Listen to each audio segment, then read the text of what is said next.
సంపూర్ణేష్ బాబు ఈ మాట రాగానే మన పెదవుల మీద నవ్వొచ్చేస్తుంది. అందరికైతే హృదయకాలయం, కొబ్బరిమట్ట ఇవి మాత్రం మనకు ఫుల్గా గుర్తుంటాయి. ఇప్పుడు మనం ఇన్స్టాగ్రామ్లో ఎక్కడ చూసినా కూడా మీమ్స్లో సంపూర్ణేష్ బాబు కనిపిస్తున్నాడు. ఇప్పుడు సోదర చూసారు కదా నా బ్యాక్ సైడ్, సోదర మూవీతోని ప్రేక్షకుల ముందుకు రాబోతున్నాడు. మరొక హిట్ కూడా పక్కా అని చెప్తున్నాడు సంపూర్ణేష్ బాబు. ఈరోజు శ్రీరామనవమి సందర్భంగా మనతో పాటు ఉన్నారు సంపూర్ణేష్ బాబు గారు. సంపూర్ణేష్ బాబు గారితో మాట్లాడదాం. చాలా రోజులైంది, అన్ని విషయాలు తెలుసుకునే ప్రయత్నం చేద్దాం. హలో అండి, నమస్తే. శ్రీరామనవమి శుభాకాంక్షలు ముందుగా మీకు. సోదరా కింద ట్యాగ్ లైన్ వచ్చి రొమాంటిక్. నాకేం అర్థం కాలేదు. సోదరా అంటున్నారు, మళ్ళీ రొమాంటిక్ అంటున్నారు. ఆడియన్స్ కి ఏం కన్ఫ్యూజన్ లో ఉన్నారు నాలానే. అంటే సోదరా అనేది ఒక ఫ్యామిలీ డ్రామా. ఇప్పుడు మీరు నెక్స్ట్ ఏదైతే అడిగిండో అదేంటి అనేది సినిమాలో ఎంజాయ్ చేయాలి, అప్పుడు రివీల్ చేస్తారా మీరు సినిమాలో?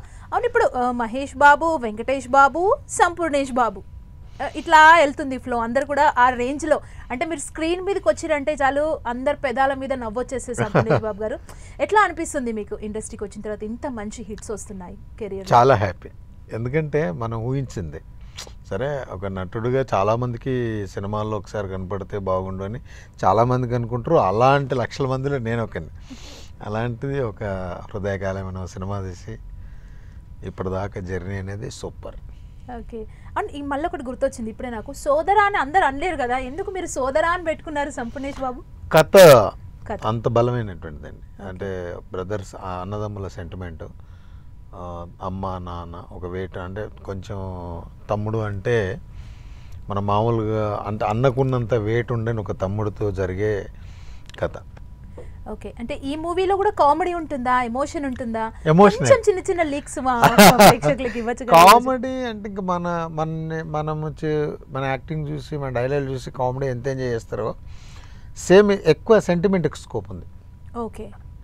ఎందుకంటే ఇంకా దీంట్లో ఫాదర్ క్యారెక్టర్ బాబుమోహన్ గారు చేశారు. అవును అవును. మదర్ క్యారెక్టర్ ప్రభాత్ గారు చేశారు. సంజేష్ సెకండ్, తను ఫస్ట్ సినిమా వచ్చేసి బేవర్స్, దాంట్లో హీరోగా చేశాడు. కథ నాకు ఎప్పటి నుంచో మంచి ఫ్రెండ్ మోహన్, అది సంజేష్. ఆయన ఎప్పుడో అంటుండాడు, అన్న ఎప్పుడన్నా కలిసి సినిమా చేద్దాం అంటే ఇంకా లాస్ట్ అనుకోకుండా అలాంటి ఒక కథ కుదిరింది. మోహన్ మంచి డైరెక్టర్, మంచి చాలా పట్టున్నటువంటి డైరెక్టర్. అలా కుదిరి సోదరాన్ని పెట్టి. అంటే స్క్రిప్ట్ చెప్పగానే ఓకే చేశారా? డైరెక్టర్ వచ్చి మీకు స్క్రిప్ట్ చెప్పగానే ఓకే డన్ మనం సోదరా చేసేస్తున్నాం అన్నారా? చెప్పేసాను. ఒక 2 సిట్టింగ్లు అయిపోయింది.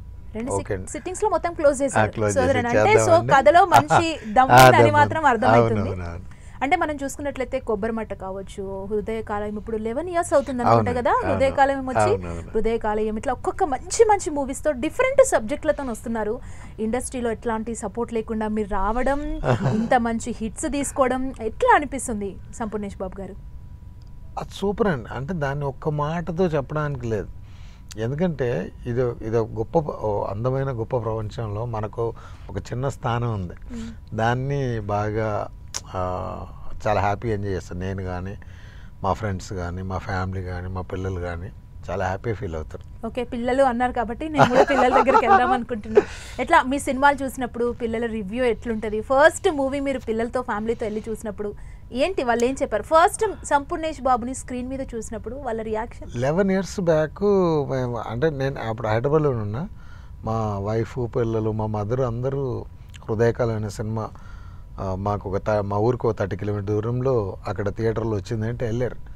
అప్పుడు మా పిల్లలు, మా మదరు, మా వైఫ్ లాస్ట్ ఆ చిత్తులో నుంచి చిత్తులో అది చేస్తారు కదా, ఆ లేట్ చేసి ఇంకా మా మదర్ అయితే నిజంగా జరుగుతుందా, ఆమె ఎప్పుడో చాలా రోజుల క్రితం సినిమా చూసి మళ్ళీ ఈ సినిమాని చూడడం, ఆమె అసలు నిజంగా ఇది జరుగుతుందా ఏంది అంటే ఇప్పుడే ఇది లైవ్లో వస్తుందా అన్నట్టుగా ఆమె వెయిట్ చేసి కొడుకు స్క్రీన్ మీద చూసేసరికి ఇంకా అప్పటిదాకా ఎంజాయ్ చేసిన మా పిల్లలు, మా ఫ్యామిలీ అంతా. మా పిల్లలు అప్పుడు చిన్నోళ్ళు, వాళ్ళ మమ్మీ ఏమైంది, డాడీకి ఏమైంది అని వాళ్ళు బాగా గోలగోలు చేసి సినిమా చూసి వచ్చిన తర్వాత ఏం కాలేదు అని చెప్పేసి వాళ్ళు మాట్లాడి చేసి మళ్ళీ నెక్స్ట్ డే ఇట్లా పిల్లలు ఏడుస్తారు ఆ లాస్ట్ సీన్ చూసి అన్నారు.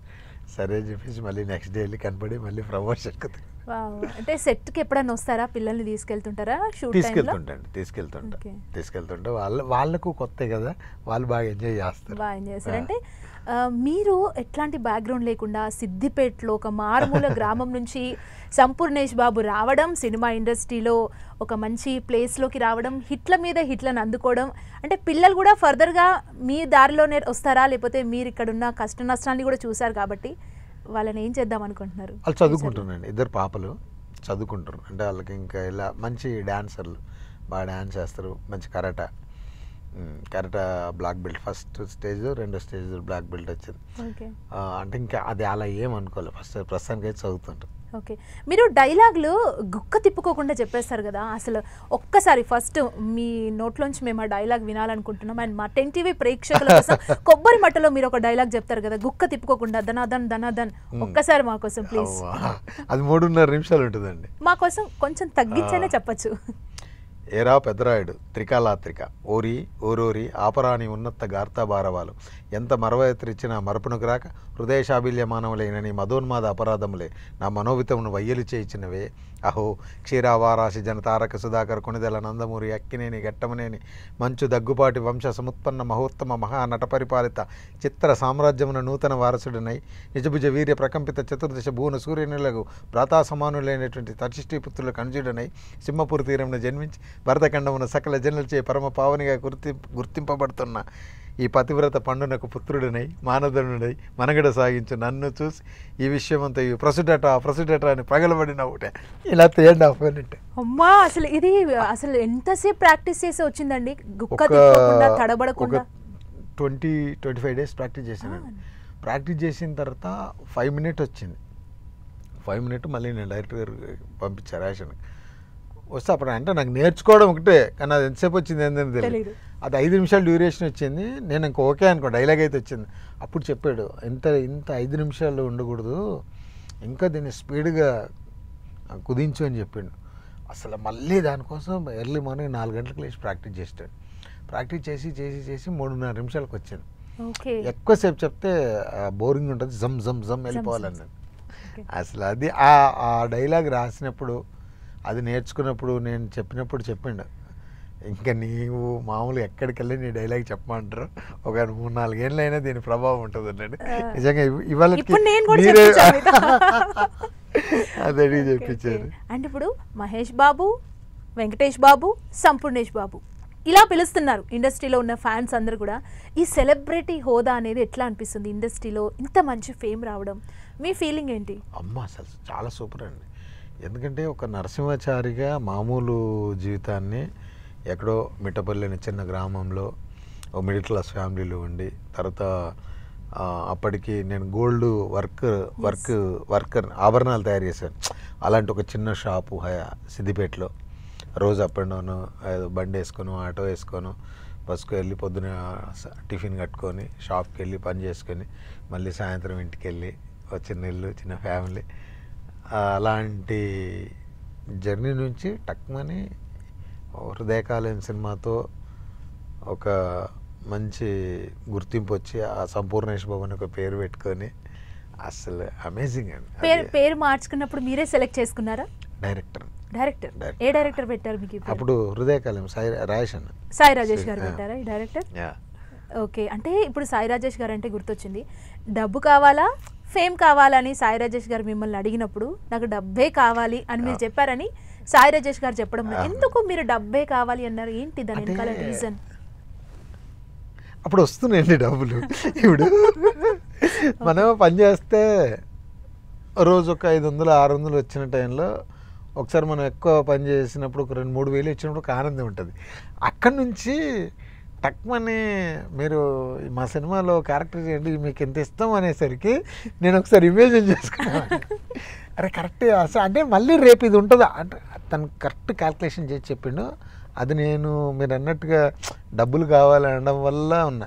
నేను ఒకవేళ వద్దు ఇంకా ఇదే కావాలనుకుంటే ఇంకా నెక్స్ట్ లెవెల్ ఉంటుండే 100% అండి. ఎందుకంటే నాకు అది అన్న స్ట్రాటజీ చెప్పిండు. ఇంకా చల్లే కానీ ఇంకా నా పరిస్థితి కూడా తెలుసు కదా, అప్పటికే ఫ్యామిలీ పిల్లలు ఎందుకులే మనోని ఆపడం అని చెప్పి సరే చేసుకో, ఏదైనా ప్రాబ్లం ఉన్నా నేను ఉన్నా అనుకుని చేసుకో. అప్పటిదాకా అన్నీ చేసాము ఇంకా డబ్బుల కోసం. అన్న మీరు గోల్డ్ ఇంకా రెడీ చేస్తారా? గోల్డ్ మేకింగ్ చేస్తారా? వచ్చండి, అంటే ఈ మధ్య కాలంలో చేశారా ఎప్పుడన్నా? ఈ మధ్యకాలంలో చాలా రోజుల కింద చేయాలి. అప్పుడు ఆ కరోనా టైంలో అసలు ఏం లేదు కదా, ఆ టైంలో నేను అంటే నా వర్క్ మీదే గడిపేవాడిని. ఆ టైంలో కరోనాలో మీరు గోల్డ్ వర్క్ చేశారు సంపూర్ణేష్ బాబు. అయ్యి ఒక వీడియో ఇది చాలా సూపర్. అసలు ఎవరైనా సెలబ్రిటీలకి చేసి మీరు ఇవ్వడం ఏమైనా జరిగిందా? అంటే మీరు జరగలేదు, అదేం జరగలేదు. అట్లా ఏమన్నా ఆలోచించారా? అంటే ఇప్పుడు ఏంటంటే ఒక 10 ఏళ్ళ నుంచి చాలా మార్పు దీంట్లో. ఏం జరిగిందంటే జ్యువెలరీ షాపులు ఎక్కువైపోయినాయి. ఎగ్జాక్ట్లీ గోల్డ్ రేట్ బాగా అదేంది. ఇప్పుడు ఎవరైనా ఏదైనా కావాలనుకుంటే, ఇప్పుడు నేను వర్క్ చేస్తా అంటే నాకు 1 వీక్ టైం ఇవ్వమంట. వాళ్ళు ఏంటంటే 10 రూపాయలు ఎక్కువ తక్కువ అని చెప్పేసి టక్మని షోరూమ్కి వెళ్ళి అక్కడికి వెళ్ళగానే ఏంటి ఒక 10 రకాలు చేస్తాడు.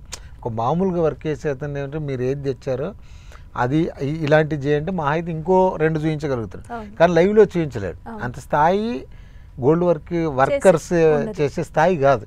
అలా అని మీరు ఒకవేళ రేపు ఇంకొక ఇప్పుడు కొంచెం తక్కువనేయండి డబ్బులు అంటే పాపం పెట్టే స్థాయి కూడా మంచి వర్కర్స్ ఉన్నారు, కానీ ఆ పెట్టుబడి లేక పనులు లేక ఇబ్బందులు ఉన్నాయి.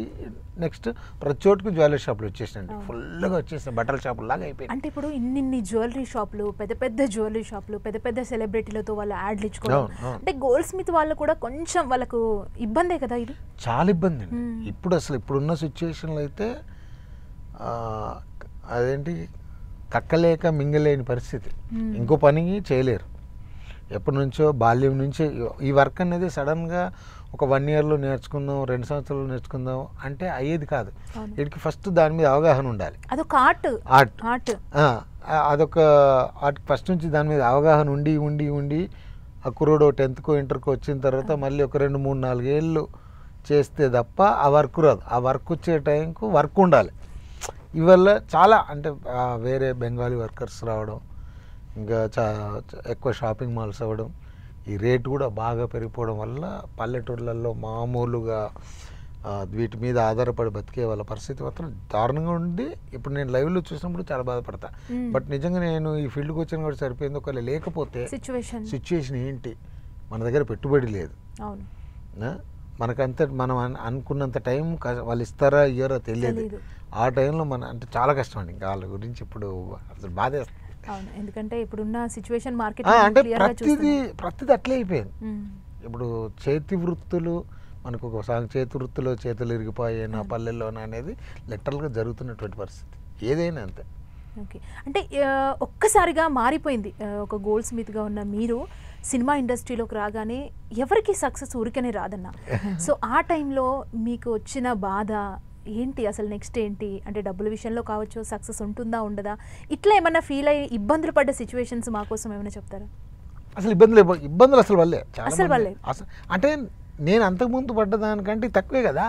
ఓకే, నేను ఎప్పుడు దాంతో కంపేర్ చేసుకున్నాను. అంటే నాకు హృదయకాలం షూటింగ్ టైంలో కూడా అన్న ఒక మాట చెప్పేది, ఇది ఎప్పుడు నువ్వు తలకెక్కించుకోకు, రేపు ఒకళ్ళు హృదయకాలం నేను తీస్తున్నా, రేపు నీకు అవకాశాలు రాకపోవచ్చు, లేకపోతే ఒకళ్ళు ఈ సినిమా ఏమైనా తేడా కొడితే నీకు అసలు ఏమి ఉండదు, ఇది ఫస్ట్ మైండ్లో పెట్టుకో, మళ్ళీ ఏం తేడా కొట్టినా మళ్ళీ ఊరెళ్ళిపోయి నీ పని నువ్వు చేసుకోవాలి. అది బాగా చెప్పేవాడు.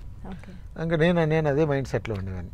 అందుకే ఒక కెమెరా ఉంది సంపూర్ణేష్, కెమెరా అయిపోతే అంటే గోల్డ్ వర్క్ చేసుకునే సంపూర్ణేష్ బాబు ఎట్లా ఆ దారి ఎట్లా వచ్చింది సినిమా ఇండస్ట్రీకి రావడానికన్నా? అంతకుముందు మామూలుగా ట్రయల్స్ చేసేవాడిని. ట్రయల్స్ అంటే మీ ఇంట్రెస్ట్ తోనే? నా ఇంట్రెస్ట్ తోటి. నేను మహాత్మాలో చేశా. మహాత్మాలో మీరు ఒక క్యారెక్టర్ చేశారు, నేను చూసాను. అప్పటికే ఎలా హైదరాబాద్కి రావాలి, ఆఫీసులు ఎక్కడున్నాయో కనుక్కొని ఆఫీసులలో ఫోటోలు ఇవ్వాలి, అది ప్రాసెస్. అప్పుడు ఫోన్లు ఏం లేవు, మళ్ళీ వెనక్కి వెళ్ళిపోవాలి, ఏదైనా అవకాశం వస్తే వెళ్ళాలి, చూడాలి, చేయాలి.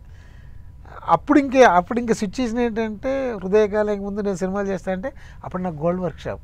నేను సినిమాలు చేస్తున్నాను, ఒక 4 రోజులు షాప్ క్లోజ్ చేసి ఉంటే నిజం కస్టమర్లు వస్తారా రారా తెలియదు. అదొక భయం. అంటే గోల్డ్ వర్క్ కదా, ఏంటి సినిమాలు అందరుతున్నా మనం ఇస్తాడా, అప్పుడే బాధపడగాలి. ఫుల్ ఫ్లెక్సీగా అన్నతో జర్నీ చెప్పటి నుంచి అసలు బాధపడలేదు. ఏమున్నా నాకు ఎక్కడ బాధ అయింది, అసలు కష్టం నేనేం కష్టపడలేదండి. నేను కష్టపడ్డదల్లా నాకు డాన్స్ రాదు, డాన్స్ చేయడానికి కష్టపడ్డా. ఇప్పుడు కూడా అదే కష్టం ఉందా డాన్స్ లో? కొంచెం డాన్స్ అంటే ఎప్పటికప్పుడు మీరు వేసే డాన్స్ బాగుంటది, అది ఎక్కువ ప్రాక్టీస్ చేస్తా. ఇప్పుడు రీసెంట్గా బాగా ప్రాక్టీస్ చేస్తున్నా. నాకు సిద్దిపేటలో వెంకట్ అని ఒక కుర్రాడు ఉంటాడు, మాస్టర్, మంచి మాస్టర్. నా హృదయకాలం నుంచి నేనంటే మంచిది. నేను హీరో అయితేనావో నాకు తెలియక ముందు డ్యాన్స్ అంటే రాసిన ఒక చిన్న షూట్, వీడియో షూట్ కావాలంటే తన మాస్టర్ చేసి పెట్టింది నాకు. ఇప్పటికి నేను డ్యాన్స్ ప్రాక్టీస్కి వెళ్తాను ఆయన దగ్గరికి. ఓకే, అంటే డ్యాన్స్లో మీరు ఇంకా పర్ఫెక్ట్ అవ్వాలని ఫిక్స్ అయిపోయారా? నాకు ఇష్టం డాన్స్ అంటే. సూపర్ కదా. అంటే నెక్స్ట్ మూవీస్ లో మీరు ఫుల్ డాన్స్ కి స్కోప్ ఉన్న మూవీ చేయండి అన్న. అప్పుడు మీ ఇష్టము ప్లస్ డాన్స్ ప్రాక్టీస్ రెండు అయిపోతాయి. అండ్ ఇంకోటి ఏంటంటే రవితేజ గారితో మీరు రాజాది గ్రేట్ లో క్యామియో రోల్ చేశారు కదా.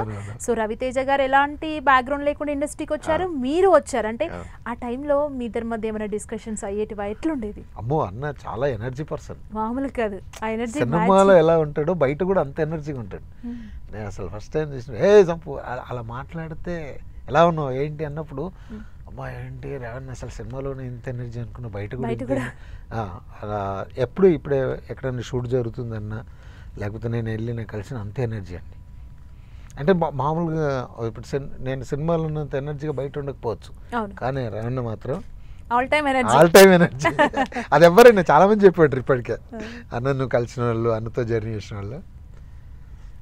అంటే అనిల్ రావిపూడి డైరెక్షన్ లోనే మీరు చేశారు. ఇప్పుడు రీసెంట్ గా సంక్రాంతికి వస్తున్నాంతో ఒక బిగ్ హిట్ కొట్టారు.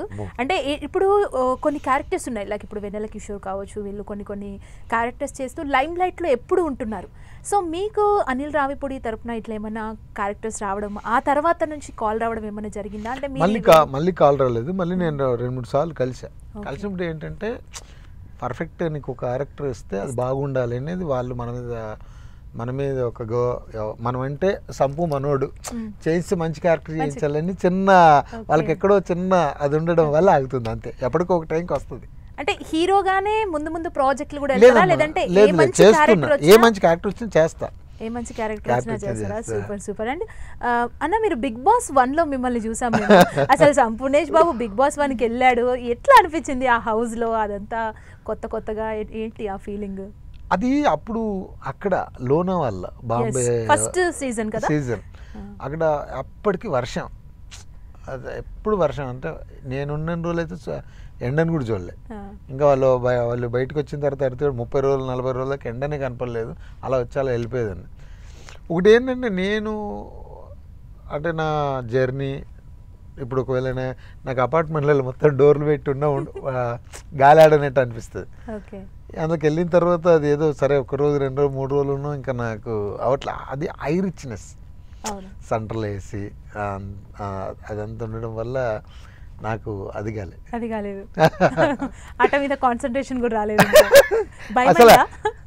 అసలు ఆట ఏం ఆడుతున్నావు ఏంటి అనేది ఏమీ లేదు.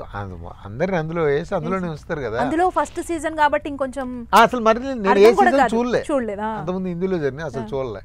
సరే అంత పెద్ద షో అవకాశం వచ్చింది అని చెప్పేసి వెళ్ళా. సిద్దిపేటలో ఉన్న ఒక మారుమూల గ్రామంలో సైకిల్ మీద నీళ్లు తీసుకొచ్చి గోల్డ్ పని చేసుకుంటూ చల్లటి వాతావరణంలో ఉండే సంపూర్ణేష్ బాబుని తీసుకెళ్లి బిగ్ బాస్ సీజన్ 1లో పెట్టి ఇట్లానే ఉంటుంది సిచ్యువేషన్, అంతే కదా. సో ఇప్పుడు మనం ఇన్స్టాగ్రామ్లో చూస్తుంటాము, మీ మీమ్స్ కూడా కొన్ని వస్తుంటాయి. మీకు ఎట్లా అనిపిస్తుంది ఆ మీమ్స్ చూసుకున్నప్పుడు? అసలు చాలా హ్యాపీ అనిపిస్తుంది. ఇంకా ఎన్ని రోజులైనా అవే మీమ్స్ రావడం అనేది చాలా హ్యాపీ. ఓకే. యాక్టివ్గా ఉంటారా మీరు ఇన్స్టాగ్రామ్లో, సోషల్ మీడియా? ఇప్పుడు కొంచెం తగ్గించారా? ఓకే. అంటే ఇప్పుడు చూస్తున్నా ఇన్స్టాగ్రామ్ టాపిక్ వచ్చింది కాబట్టి చెప్తున్నా, బెట్టింగ్ యాప్స్ ఇప్పుడు మొత్తం ఇది ఎక్కడ చూసినా ఈ బెట్టింగ్ యాప్స్ వైరల్ అయిపోతున్న సిచ్యువేషన్ కనిపిస్తుంది. అంటే మీరు బిగ్ బాస్ నుంచి బయటకు వచ్చిన తర్వాత కావచ్చు, అంటే ఈ మధ్య కాలంలో కావచ్చు, ఏమైనా బెట్టింగ్ యాప్స్ ప్రమోషన్స్కి మీకు ఆఫర్ రావడం, కాల్స్ రావడం జరిగిందా? ఎప్పుడో ఎవరో అడిగారు, కాకపోతే అది నాకు అర్థం కాలేదు. నేను మళ్ళీ చెప్తానండి అని చెప్పినప్పుడు నా ఫ్రెండ్స్ ఎవరిని పడితే ఎందుకన్నా అది అన్నారు. అప్పటికే లోన్ యాప్స్ వచ్చి కొంతమంది అంటే ఇది అలాంటిది అన్నారు. అమ్మ ఎందుకు వచ్చింది అంటలేరా బాబు, ఇది మనకు తెలియని దాని గురించి ఎందుకు అనుకొని ఊరుకున్నా. అంటే చాలా మంది బెట్టింగ్ యాప్స్లో డబ్బులు పెట్టి చనిపోతున్నారు. అవేర్నెస్ ఇప్పుడు స్టార్ట్ అయిపోయింది ఒక్కొక్కరిలో. మీరేం చెప్తారు మీ ఫ్యాన్స్కి? అది ఇప్పుడు నా ఫ్యాన్స్ లేకపోతే ఎవరైనా కదండి, ప్రతి ఒక్కరికి చాలా తెలుసుకోవాల్సిన విషయం. ఇప్పుడు మన తాతలు, మన తండ్రి వీళ్ళందరూ ఎవ్వరు కష్టపడింది రూపాయి రాదు, ఏది వచ్చినా ఉండదు. అది ఎవరికి వాళ్ళు తెలుసుకున్నంతసేపు ఏం చేయలేము. ఇప్పుడు మనకంటే దానికి తెలవాలి అంటారు చిన్నప్పుడు. మా నాన్నమ్మలు అమ్మమ్మలు అంటే వాని సోయి వానికి ఉండాలి అంటారు. అది అసలు చాలా గొప్ప ముచ్చట. నీ సోయి నీకు ఉండాలి అన్నప్పుడు అది ఎంత గొప్ప ముచ్చట అంటే నీ గురించి నీకు తెలియాలి. తెలియాలి. నువ్వు అది కూడా తెలియకుండా చేసి ఇబ్బందులు పడి చెప్తారు ఏముంది వాళ్ళు ఏదో చెప్పారు ఏదో చేసారని నీకు తెలుస్తుంటుంది కదా. కానీ ఇది పల్లెటూళ్ళకు ఒక వైరస్ లాగా పాకిపోయింది. నేను చాలా బాధ. ఎందుకంటే అసలు మనిషి సూసైడ్ చేసుకోవడం అనేదే పెద్ద తప్పు. అలాంటిది ఇలాంటి ఇబ్బందులు పడి సూసైడ్లు చేసుకొని వాళ్ళ ఫ్యామిలీలు ఏంటి, ఇప్పుడు ఒక కొడుకు పోతే తల్లిదండ్రుల పరిస్థితి ఏంటి, ఇప్పుడు మనం అసలు ఈ మధ్యలో ఎన్ని వీడియోలు అవి వస్తాయి. చాలా బాధేస్తుంది. కాకపోతే మన జాగ్రత్తలు మనం ఉండాలి. ఎగ్జాక్ట్లీ. అది ఉన్నంతసేపు ఏం చేయలేం. ఇప్పుడు ఇండస్ట్రీ విషయానికి వస్తే ఇండస్ట్రీలో బెస్ట్ ఫ్రెండ్స్ ఉంటారు. మీరు ఇన్ని ఇయర్స్ నుంచి ఇండస్ట్రీలో ఉన్నారు కాబట్టి సంపూర్ణేష్ బాబు బెస్ట్ ఫ్రెండ్ ఎవరు? ఆ డైరెక్టరా, హీరోనా, కమెడియనా? చెప్పండి. చాలా మంది ఉన్నారు. నాకు బెస్ట్ ఫ్రెండ్ అంటే షఫీ గారు, రంగస్థలం మహేష్ గారు, ఇంకా చాలా మంది ఆర్టిస్టులు, ధనరాజ్ భయ్య, ఇంకా బిగ్ బాస్ టీం అయితే బిగ్ బాస్ టీమ్ ఇంకా ర్యాప్ నడుస్తుందా?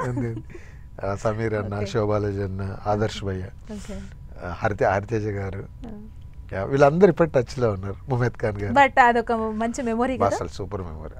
అదొక ఎప్పుడు ఏదైనా అకేషన్ వచ్చినా ఏదైనా కలవాలనుకున్న వీళ్ళందరూ కలుస్తారు. ముమేద్ ఖాన్ గారు వచ్చినా ఫోన్ చేస్తారు, ఎక్కడున్నావు ఏంటి అని. ఓకే. అంటే బిగ్ బాస్ అనగానే ఫస్ట్ ఏమన్నా భయం అనిపించిందా, లేకపోతే హ్యాపీగా వెళ్ళేటప్పుడు ఏదో వెళ్ళిపోయాం. రమ్మన్నారు, బాంబే అన్నారు, తీసుకెళ్లారు. వీళ్ళంటే మనకు లోపలికి వెళ్ళే ముందు ఒక 2-3 అవర్స్ ముందు కొంచెం అనిపించింది, ఎంట్రా బాబు ఈ సెటప్ అయింది, ఇదేంది, అసలు ఎక్కడికి వెళ్తున్నాం ఏంటని కొంచెం అనిపించింది. ఇంకా తర్వాత లోపలికి వెళ్ళిన తర్వాత ఇంకంతా వీళ్ళే కదా. ఓకే. ఓకే. అండ్ ఇప్పుడు మనకి సోదర టైటిల్ ఉంది మన బ్యాక్ సైడ్. అంటే సోదర భావంతో మీతో ఉండేవాళ్ళు ఎవరు రియల్ లైఫ్లో ఎక్కువగా? అంటే నా పర్సనల్గా కావచ్చు, ఇండస్ట్రీలో కావచ్చు, మీకు ఆ బాండింగ్ ఎవరితో ఉంది? ఇండస్ట్రీ విషయానికి వస్తే ఇప్పుడు చెప్పే కదండి, మన షఫీ గారు కానీ, శ్రీనివాస్ రెడ్డి అయినా కానీ, ఇప్పుడు జబర్దస్త్లో వాళ్ళు చేసే ఆది కానీ, రాంప్రసాద్ కానీ, సుధీర్ భాయ్ కానీ, వీళ్ళందరూ మంచి, అంటే ఎందుకో సరే సంపు మనోడు అనేట్టుగా చాలామంది ఉన్నారండి. వీళ్ళొక్కరేనండి బెస్ట్ ఫ్రెండ్, వీళ్ళొక్కరే అంటట్టుగా ఎవరు లేరు. మామూలుగా నా ఫ్రెండ్స్ కూడా, ఊర్లో ఉన్న ఫ్రెండ్స్ వాళ్ళందరూ నేను గోల్డ్ వర్క్ చేసినప్పుడు నాతో వర్క్ చేసిన కొలిక్స్ వాళ్ళందరూ సేమ్ అదే సోదర భావంతో. ఇప్పుడు సోదర అన్నారు కాబట్టి ఈ సినిమా సంజేష్ భయ్యకు నాకు ఎప్పటి నుంచో ఫ్రెండ్షిప్ ఉన్నా, ఈ సినిమా చేసిన తర్వాత ఇంకా మేమిద్దరం బాగా క్లోజ్ అయిపోయారా మీరిద్దరు? So nice. అండ్ ఇప్పుడు కమర్షియల్ అంటే ఇట్లానే వెళ్తారా మూవీస్లో, లేకపోతే వేరే యాంగిల్ కమర్షియల్లో కూడా మీరు సినిమాలు కమర్షియల్ యాంగిల్ కూడా చూడొచ్చా మీలో? అంటే సినిమాల పరంగా మీ సినిమాలు ఎలా ఉండొచ్చు? ఒక్కొక్క సినిమాకి ఒక్కొక్క వేరియేషన్ చూపిస్తున్నారు కదా. ఇప్పుడు ఈ సోదర గుళ్ళో ఉన్నా కాబట్టి చెప్పట్లేదు, కానీ నెక్స్ట్ మూవీ ఒకటి జరుగుతుందండి. అది 100% ఏంటి అనేది ఇంకొక 15 రోజులలో దాని అప్డేట్ కూడా మరొక మూవీ కూడా రాబోతుంది అన్నమాట. మళ్ళీ మనం ఇంకొక ఇంటర్వ్యూ చేస్తాం. అంటే ఎలాంటి జోనర్ ఉండొచ్చు? చిన్న హింట్. అది మీరు అన్నట్టుగా కమర్షియల్ జోనర్. కమర్షియల్. సూపర్. నేను ఇట్లా అనగానే అట్లా వచ్చేసింది. సూపర్. Okay nice. ఆ మూవీ కూడా మీకు మంచి హిట్ అవ్వాలి. అండ్ ఒక్క హీరోకి ఈ క్యారెక్టర్ చేయాలి, ఒక యాక్టర్కి డ్రీమ్ క్యారెక్టర్ అనేది ఒకటి ఉంటుందన్న. మీ డ్రీమ్ క్యారెక్టర్ ఏంటి? నాకు డ్రీమ్ క్యారెక్టర్ అంటే బాగా అంటే ఇలాంటి క్యారెక్టర్ చేయాలని అనిపించినప్పుడు నేను ఎంచుకున్న క్యారెక్టర్, నాకు ఇష్టమైన క్యారెక్టర్ ఏంటంటే ఉపేంద్ర గారి క్యారెక్టర్ చేయాలని క్యారెక్టర్ ఇష్టం. అలా సేమ్ అలాగే అది చేయాలని బాగా ఇష్టం. ఆ హెయిర్ స్టైలు, ఆ నడక, ఆ డైలాగ్ డెలివరీ, స్పీడ్ చెప్పడం, ఆయన చేసినటువంటి సినిమాలు అవి చేయాలని ఇష్టం. కానీ మనకు అవదో తెలియదు. ఓకే, అవ్వాలి, క్యారెక్టర్ మీకు రావాలి. అండ్ నాకు ఇంకొక విషయం తెలిసింది, మీకు కార్లు అంటే చాలా ఇష్టం అంట కదా, మస్తు లైక్ చేస్తారంట కదా. అంటే ఇప్పుడు ప్రెసెంట్ మీరు ఏం కార్ వాడుతున్నారు?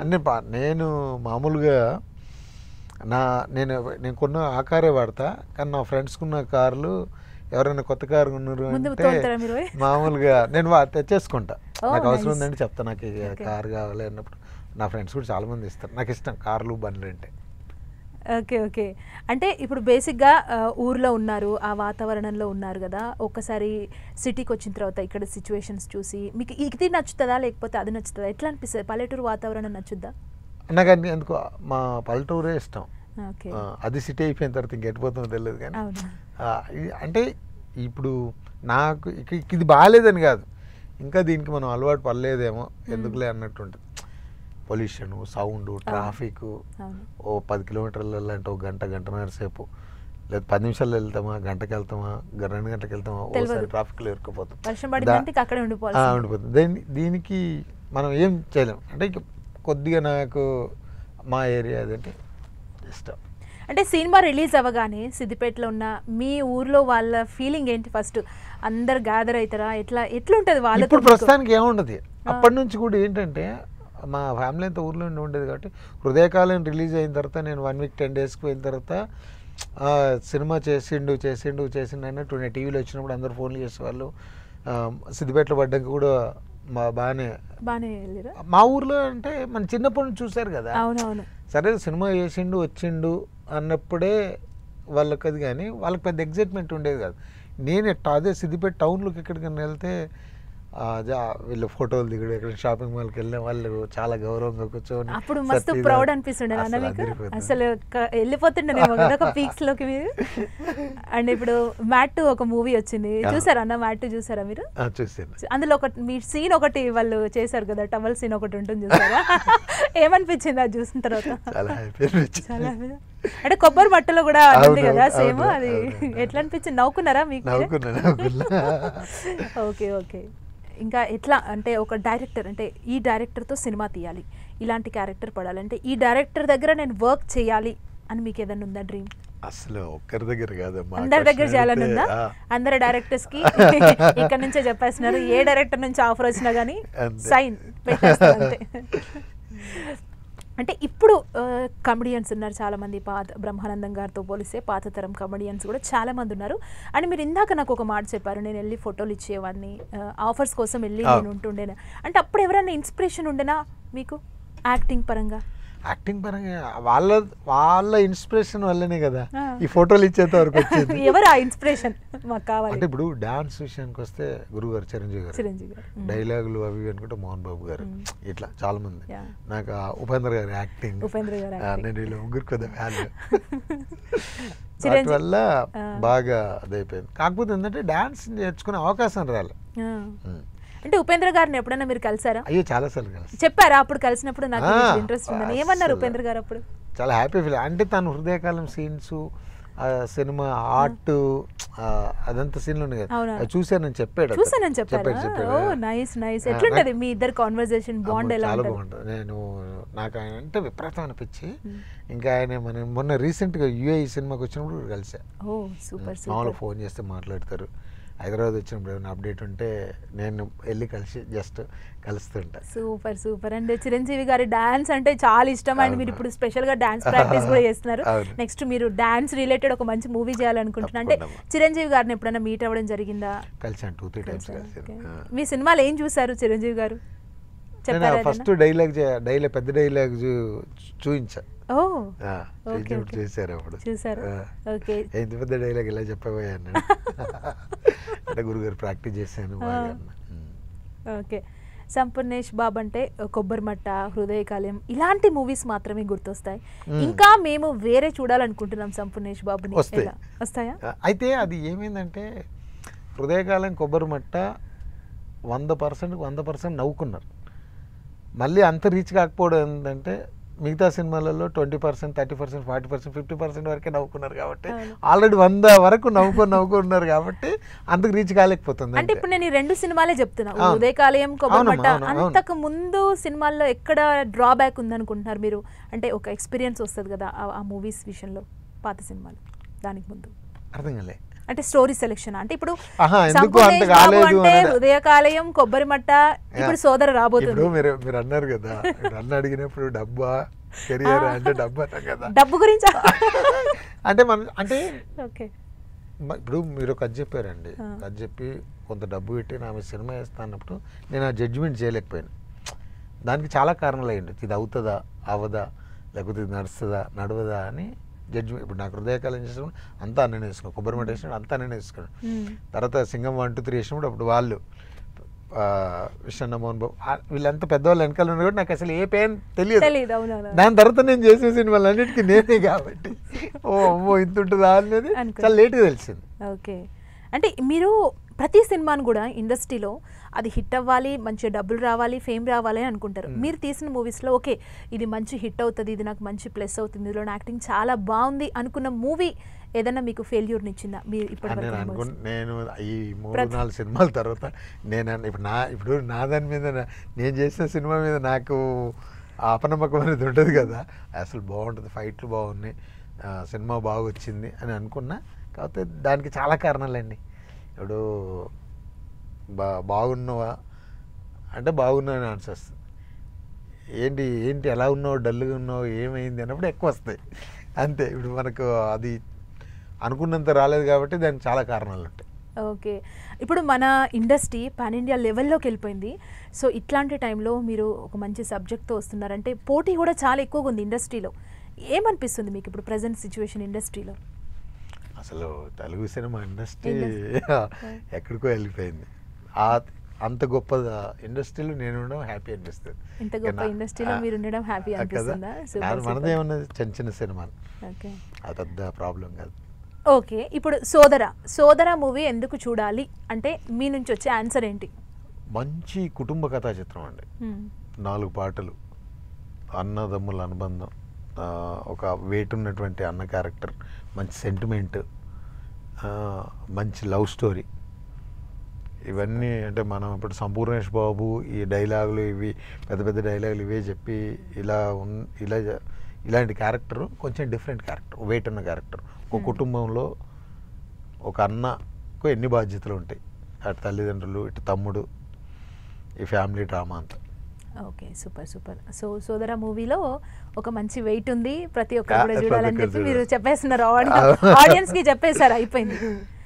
సో ఇప్పటి వరకు మీరు చేసిన సినిమాలలో మీకు నచ్చినది, ఇక్కడ నేను చాలా బాగా యాక్ట్ చేశాను, ఇక్కడ నేను అనుకున్న దానికంటే ఎక్కువగా ఇచ్చిన అని చెప్పేసి కొన్ని ఉంటాయి కదా, అట్లా మీకు అనిపించింది ఏంటి చెప్పండి? ఆ 3.5 నిమిషాలు డైలాగ్ చెప్పడం అండి. ఎందుకంటే అంత బాగా ఇంకెవరు ఫ్యూచర్లో రాయలేకపోవచ్చు.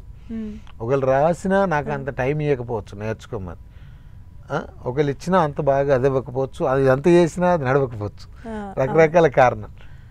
యాక్టింగ్ ఇదంతా పక్కన పెడితే ఆ పెద్ద డైలాగ్ చెప్పడం అనేది ఇంకా మనం ఉన్నంతసేపు ఒక బ్రాండ్. అది సూపర్. చాలా హ్యాపీ. అంటే సిద్దిపేట అంటే రెండే గుర్తొస్తాయి, మీ ఫ్యాన్స్ చెప్తుంటారు, ఒకటి హరీష్ రావు గుర్తొస్తారు, నెక్స్ట్ గుర్తొస్తారు అని చెప్తారు. ఎట్లా అనిపిస్తుంది ఆ డైలాగ్ విన్న ప్రతిసారి? అంత మంచి డైలాగ్ చెప్పినప్పుడు ఎందుకంటే కాకపోతే మనం చాలా చిన్నోళ్ళం కదండి. ఆయన ఇక్కడ అసలు సంపూర్ణేష్ బాబు మీరు స్క్రీన్ మీదకి వస్తే అందరు పెదవులలో స్మైల్ వచ్చేసింది.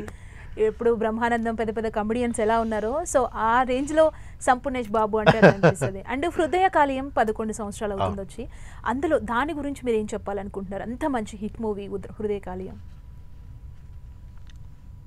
సినిమా చేసినప్పుడు, సినిమా రిలీజ్ అయినప్పుడు, అది నడుస్తున్నప్పుడు దాన్ని ఎలా ఎంజాయ్ చేయాలో అర్థం కాలే నాకు. ఓకే, అంటే అంత కొత్తే కదా, షూటింగ్ కొత్త, అన్ని రోజులు సినిమా చేయడం కొత్త, అన్ని రోజులు డబ్బింగ్ చెప్పడం కొత్త, డాన్స్ ప్రాక్టీస్ చేయడం కొత్త, డాన్స్ చేయడం కొత్త, ఆ ఫైట్ చేయడం కొత్త, అంతా అది జరుగుతుంది. మనకు వర్క్ చెప్తుంటే చేస్తున్నాం అన్నట్టే. టక్మన్ రిలీజ్ అయింది, అది మంచి పేరు వచ్చింది, ఎక్కడికి వెళ్ళినా డైలాగ్ చెప్పమంటారు, చెప్తాను. అది తెలకు బాగా ఎంజాయ్ చేశాను. కానీ ఇప్పుడు ఆ సినిమా చూస్తే నిజంగా చాలా ఆనందం, ఇప్పుడు వేస్తుంది ఆనందం. ఇప్పుడు నేను చాలాసార్లు ఒక 2-3 ఇయర్స్ తర్వాత సినిమా చూస్తే టీవీలో వచ్చినప్పుడల్లా నాకు చాలామంది ఫోన్లు చేసేవాళ్ళు, అన్న హృదయకాలం. ఇప్పటికీ ఎక్కడికైనా వెళ్ళినా కానీ 11 సంవత్సరాలు అయినా, రీసెంట్గా నేను మొన్న ఏదో చెన్నైకి ఏదో ఫంక్షన్కి వెళ్ళినప్పుడు అక్కడ చాలా సార్ మీ హృదయకాలం సినిమాలు మా పిల్లలకు చాలా ఇష్టం అండి, అప్పుడు చిన్నోళ్ళండి ఇప్పుడు చూస్తారండి. అస్సలు ఎన్ని బాధలు ఉన్నా అది ఎక్కడో చోటు విన్నప్పుడు అమ్మయ్య అనిపిస్తుంది. ఓకే, అంటే మీరు నిన్న గవర్నర్ని కలిసారని చెప్పి నేను చూసాను. ఏంటి మీరు పర్సనల్గా కలిసారా, పాలిటిక్స్లోకి వెళ్తున్నారా, సినిమా ప్రమోషన్ కోసం కలిసారా? మీలో ఇంకా యాంగిల్ ఏమైనా చూడబోతున్నారు? అదేం లేదు, జస్ట్ మర్యాదపూర్వకంగా కలిసి వచ్చారు. ఓకే, అంటే సినిమా ప్రమోషనా లేదంటే? ఆ డైరెక్టర్ వచ్చారు, సోదర సినిమా డైరెక్టర్ వచ్చారు, సంజేష్ భయ్య వచ్చాడు, నేను వెళ్ళాం, ఓకే. అపాయింట్మెంట్ దొరికింది, వెళ్ళి కలిసి బ్లెస్సింగ్స్ తీసుకొని వచ్చా. Wow wow wow super super super. Okay, అంటే ఇప్పుడు ఇండస్ట్రీలో ఫైనల్గా ఏం చెప్తారు? ఇండస్ట్రీలో ఉన్న సిచ్యువేషన్స్ కావచ్చు, ఇప్పుడు ప్రస్తుతం ఉన్నది మీరేం చెప్తారు దానికి సంబంధించి? చిన్న చిన్న ఆర్టిస్టులు వస్తున్నారు, సో వాళ్ళకు కొంతమందికి సక్సెస్ రావట్లేదు, బట్ కథలో దమ్ముంటే మాత్రం ఎంత చిన్న సినిమానైనా పెద్ద హిట్ చేస్తున్నారు, సో మీరేం చెప్తారు? అంతే, మీరు చెప్పింది, కథలో దమ్ము ఉండాలి. ఓకే, అంతే తప్పుగానే. అంటే ఇప్పుడు ఏంటంటే మన టాలెంట్ని చూయించుకోవడానికి ఎక్కువ స్కోప్ ఉంది. అవును. ఇది ఒక 20-30 ఏళ్ళ కింద అదిలో ఎంత టాలెంట్ ఉన్నా తెలిసేది కాదు, పొద్దున పేపర్లు వస్తే కానీ తెలిసేది కాదు.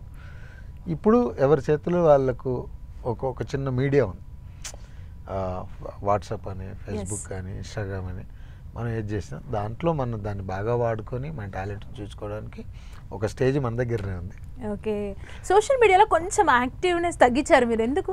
కావాలని తగ్గించాం.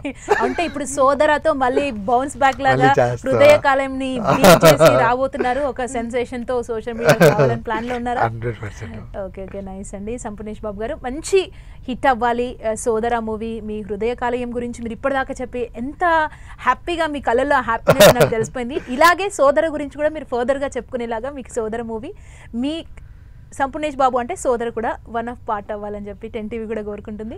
థ్యాంక్ యూ సో మచ్ అన్న. థ్యాంక్ యూ అండి. మరొకసారి 10 టీవీ ప్రేక్షకులందరికీ శ్రీరామనవమి శుభాకాంక్షలు. ఫస్ట్ నుంచి ఒక చిన్న నటుడిని ఆదరించిన మీ అందరూ ఈ నెల ఏప్రిల్ 25న సోదర అనే మూవీతో వస్తున్న ఈ సినిమాను కూడా ఆదరిస్తారని మనస్ఫూర్తిగా కోరుకుంటూ సదా మీ ప్రేమకు బానిస, మీ Sampoornesh Babu. Thank you. Nice nice nice. So చూసారు కదా సంపూర్ణేష్ బాబుతో ఈరోజు special chit chat. Stay tune.